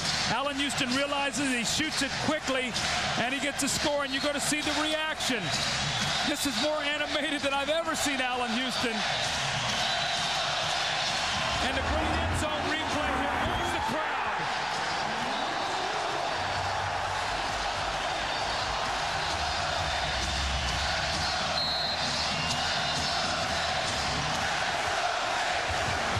Here comes Sean Elliott steaming into the front court. His pass is broken up, and the Knicks take it away. The speed of Latrell Sprewell. He was beaten on the play, ran in from behind. A magnificent play by Sprewell. New York looks to tie. And the whistle from Hugh Evans. Sean Elliott's got him beat. He's got him beat by 2 strides. This guy could be a quarter miler with his speed. Sean Elliott was not aware of it, and the play from behind. And Bob, again, the importance of getting to that free throw line in the 4th quarter. They're in the penalty. Now Charlie Ward is shooting it to try to tie this game.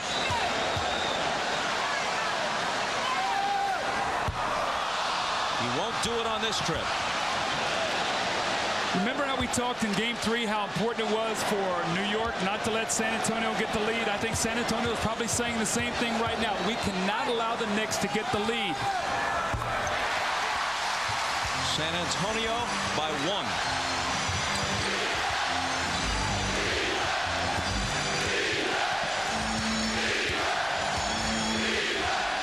The Spurs have been the league's best road team in the regular season and playoffs. Robinson's jumper falls through. Spurs trying to do it into the teeth of a hostile, rabid New York crowd in front by 3 with exactly 5 minutes left.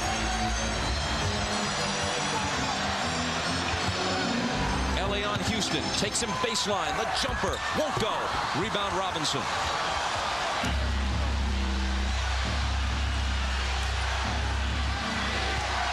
Duncan to the hook.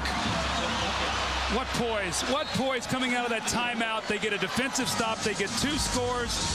1 goes to 5. And it's David Robinson again, Tim Duncan. The supporting cast is great, but your stars win championships for you. And David Robinson, sometimes the forgotten man, not tonight. You see the little jump hook in the lane? And then his partner in the post, Tim Duncan. That little jump hook over Larry Johnson. Once again, it's a 5-point lead. And does he know how to use the glass? You're watching the NBA Finals on NBC.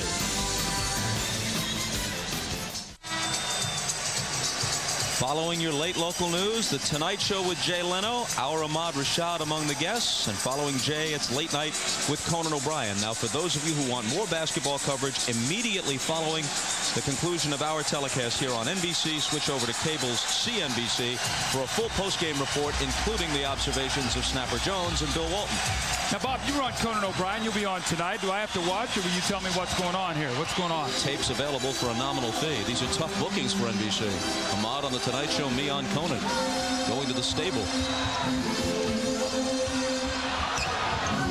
Here's Charlie Ward on the run. His pass intercepted by Mario Elie. He goes 1-on-3. Johnson with contact, and Elie will come to the foul line.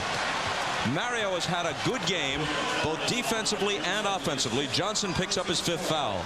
You always tell people, if you leave your feet, be a shooter. Don't be a passer. He got in the air, no place to go. Mario Elie with the great steal, now the finish.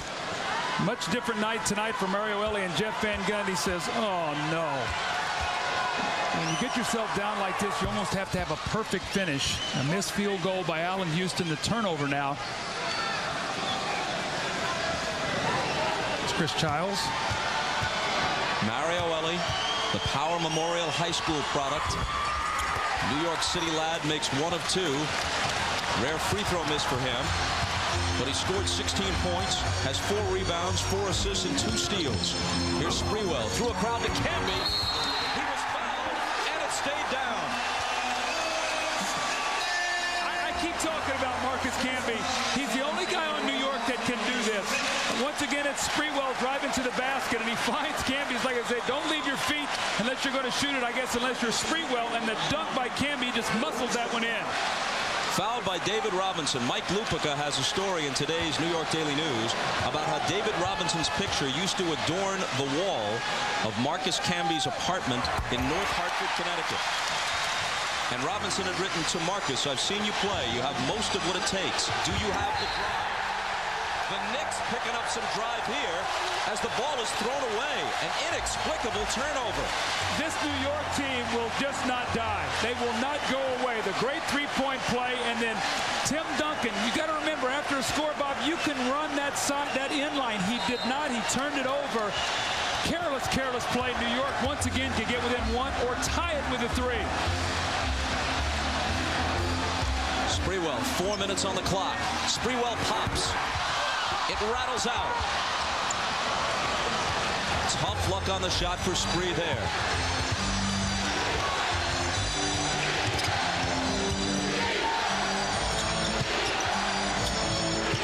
Sean Elliott, huge shot. Can't hit it. Duncan, loose ball foul. 3 on him. And Larry Johnson will be able to go down the line and shoot 2. Tim Duncan is blocked out beautifully. And you see the little shove in the back.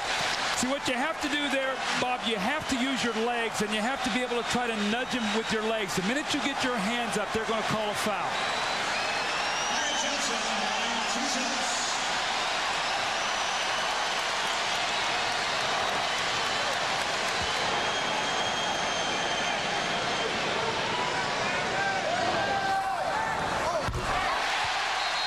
2-point difference, 3:40 remaining. Timeout Spurs, 1 more coming from Johnson when we come back. After these messages and a word from your local station.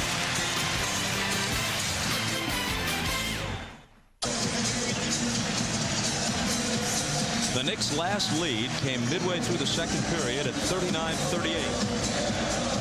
They are back to within 2 here. 3 minutes and 40 seconds remaining. Larry Johnson has another free throw coming. When you look at Tim Duncan, in Game 3, he had 5 turnovers, 3 in the fourth quarter.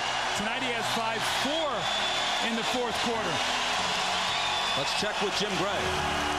All right, Bob, Jeff Van Gundy just told his guys on defense, if you get the stop, try and run with the ball. But take a good shot, not the first shot. And he also said defensively, if we miss, get back on transition. No easy baskets at this point. Bob?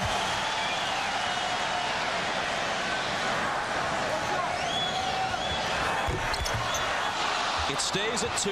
See, that's why Popovich waited to take the timeout between free throws. He sort of iced Larry Johnson. He didn't wait for him to shoot his second.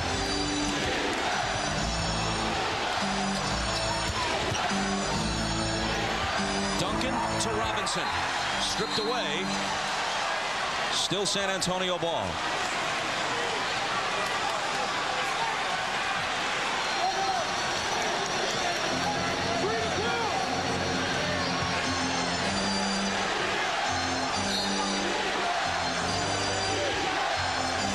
Johnson finally gets it into Duncan. Ellie for 3. Not this time. The rebound to Johnson. Again, they can tie or take the lead with a 3. Allen Houston. Robinson will take it.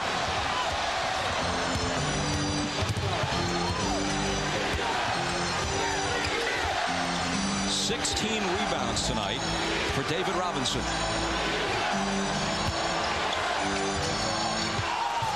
Sean Elliott on the move, poked away, and a foul. It's Camby's second. More importantly, it's the team's 5th, so Sean Elliott will shoot 2 free throws. Now, Bob, remember, he had just missed a 3 on the swinging of the double team about 2 possessions before. This time, he said, I'm going to drive the ball to the basket. Smart play there by Sean Elliott to drive in there and get that foul. Sean Elliott didn't go to the free throw line in games 1 and 3 and made just 1 of 5 from the stripe in game 2. Obviously a much better shooter than that, and hits this one. You see season scoring first round, second round on through the conference finals where he's terrific. In the 99 finals, only 8 points. Tonight, been much more of a factor. Got off to a great start. 88-84.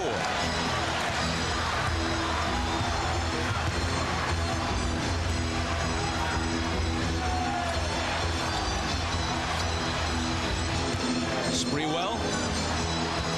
Charlie Ward for 3. Ellie saves it into Robinson. The Knicks have had several chances to tie, or to take the lead for that matter. Now they desperately need a stop to avoid going down 6.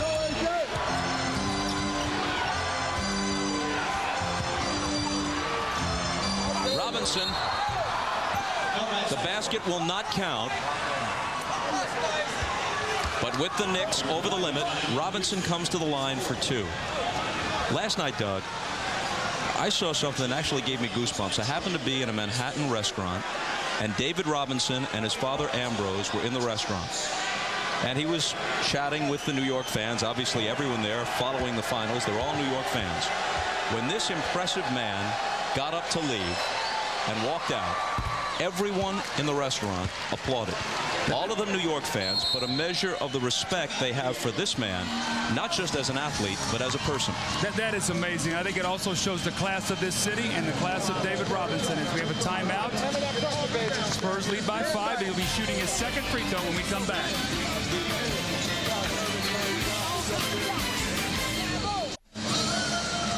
Well, we know everything begins and ends with Tim Duncan and David Robinson. The numbers speak for themselves, 39, 31, and 6 tonight.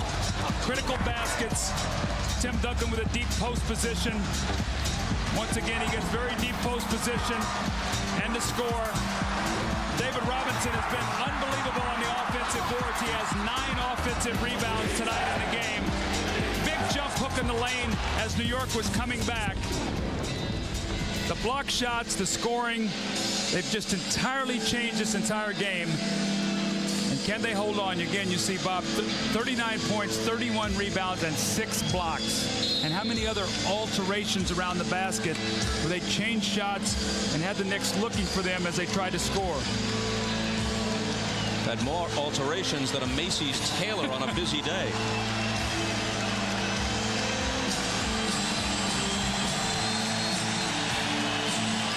You notice with San Antonio, I've not noticed this through the entire playoffs. They'll meet with Greg Popovich, and before they come out on the floor, they'll all gather together and make sure they all know what they want to do, what their assignments are, what they have to do. 2:09. If they can get this last 2:09 and go up 3-1, I do not think the Knicks can fight back from that. That would be a monumental hill to climb.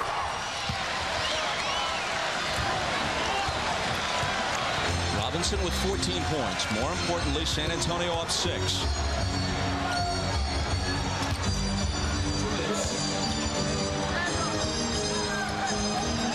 Houston faking around Ellie.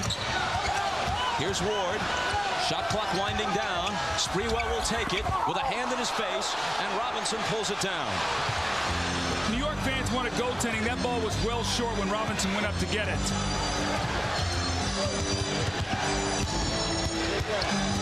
Clock winding down toward a minute and a half.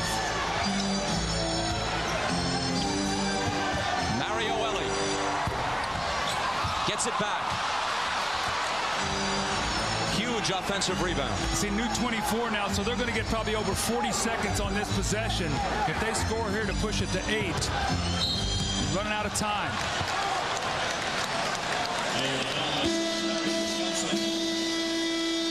This was the shot that the New York fans wanted goaltending on. You're going to see, wow, that was pretty close. It was pretty close. You see them all pointing up. David Robinson took that one out of the sky before it had a chance to hit the basket, but it did look like it was going to be short, as we see a dejected Larry Johnson.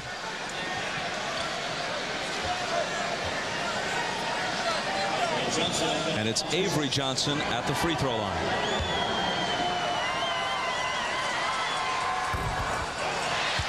Help me out here, Coach Costas, on this shot here. What do you think? Is it short? Is it goaltending? Ooh, it's close. That is close. Man, that is a big non-call. That would have cut it to 4. But Johnson can't increase it to 8. It stays at 6 as he misses them both. Sprewell tries to cut it in half, but can't. Duncan grabs the rebound. Was that the right shot to take? I don't like that shot for Sprewell. I think he can get the ball to the basket. You know, he's not a good three-point shooter.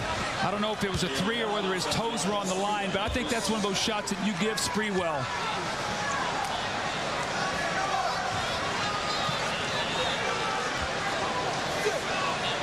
Now with 57.8 on the clock, it's Elliott's turn at the line, trying to increase a 6-point lead. No team has ever come back from a 3-1 deficit to win the NBA Finals. It has happened in earlier rounds of the playoffs.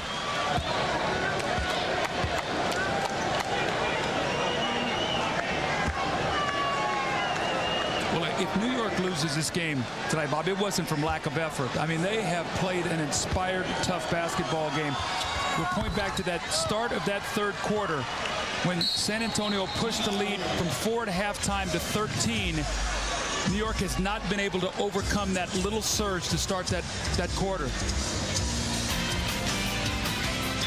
Back to the Garden after this.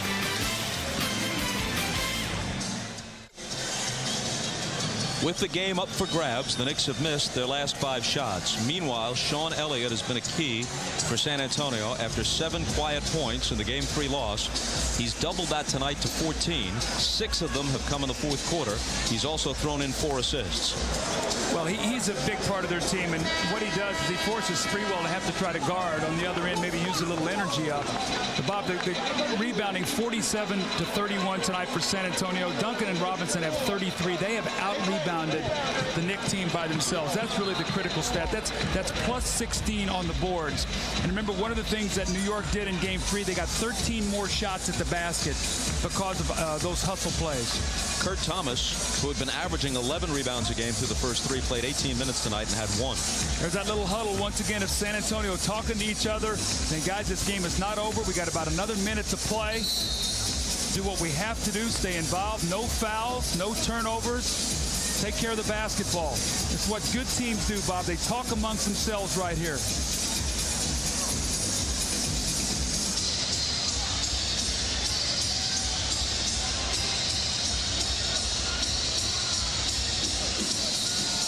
New York down 8 with less than a minute to go.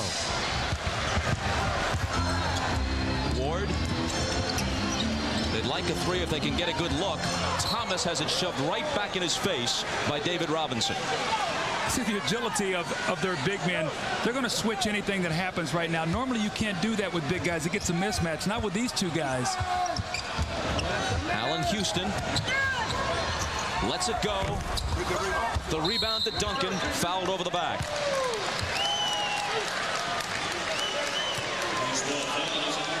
So now they face, speaking of the Knicks, a comeback from a 3-1 deficit. It has never happened in the finals. It has happened in the conference finals and in the semis, as you see. Bob, I've been a part of two trivia questions. 1981, I was part of that Philly team. In 1977, Portland and Philly. So I don't like these graphics that NBC keeps throwing up. Brings back a lot of bad memories for me. To talk to our guys in the truck here. We hope your paycheck serves as some sort of salve to the wound. That's how we make it up to you. Now it's 10 points. Sprewell weaves his way through. Thomas pops the jumper short. Camby follows and hits. Ellie trapped in the backcourt, gets rid of it to Duncan. Last half minute, Avery Johnson. It's a 2-on-1. The lob to the Admiral. It goes through his hands. And the Knicks get it back with 25 seconds. See, Avery Johnson should have just dribbled the clock out, made him come foul him. You don't need to make that play right now. Sprewell, Camby stuffs it, and they close to within 6. Stranger things have happened. And a foul in the backcourt. Tim Duncan's getting locked into one spot here out of bounds. He's got to remember he can run. He's like getting cemented to that one position. Bob, after a made field goal, you can move that baseline. Then the worst thing that happens, you don't force a pass and you call timeout. Remember, when you're talking about coming back from a 3-1 deficit, the Knicks would have to do it against a team that hasn't lost as many as 2 in a row in 4 months. They'd have to win Game 5 here on their home floor and then beat the Spurs back-to-back in Games 6 and 7 at a Wild Alamo Dome. Well, it's going to take everything that Jeff Van Gundy has tomorrow to get this team ready for Game 5. This team has given him their heart and soul, and he's got to say, guys, anything can happen. We've got to push it back to San Antonio to a Game 6, but he's going to have to give his best speeches to make that happen. He's got to give them the not in our house speech. Absolutely. If they're going to win it, don't let them do it on our floor. Sprewell. Camby back to Spree, to the hoop. Thomas takes the rebound with 6 seconds to go. He's fouled.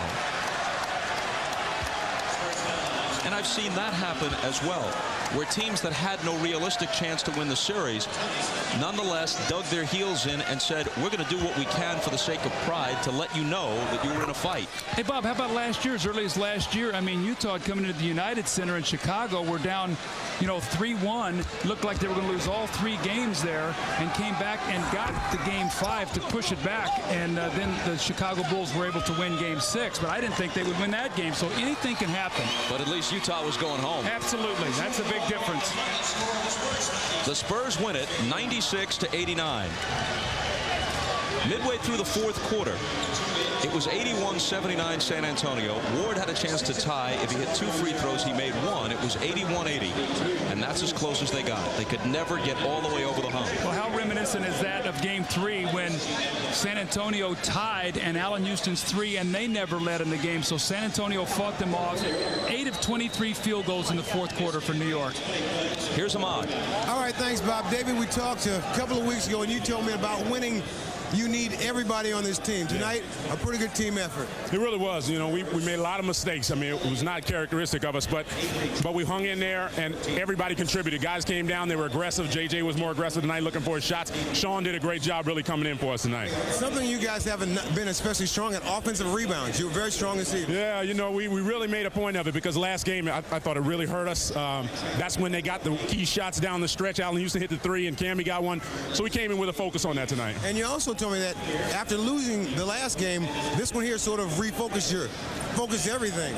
I tell you, after a loss this year, every loss, we've gotten ourselves together. Guys searching themselves. You're looking at each other in the locker room and hate each other. It makes you come back and be ready for the next game. I thought we had a great focus in the 1st quarter tonight. All right, David, congratulations. We'll see you on Friday. Thanks, Ahmad. All right. Back to you, Bob. Ahmad, thank you. That is one impressive man the admirable Admiral. Bob, I go back to when he was at the Naval Academy. I had the great opportunity to broadcast his games. I'll never forget when they lost in the NCAA tournament to Duke in the Eastern Regional Finals, going in to say bye and say thanks. He was dressed in his whites, the Naval Academy whites, and I'll never forget just the way he looked in that uniform. He's quite a man. We know we have Game 5, 9 o'clock Eastern Time from here at Madison Square Garden on Friday if the Knicks win. Game 6 Sunday. If there's a Game 7, it's Tuesday in San Antonio.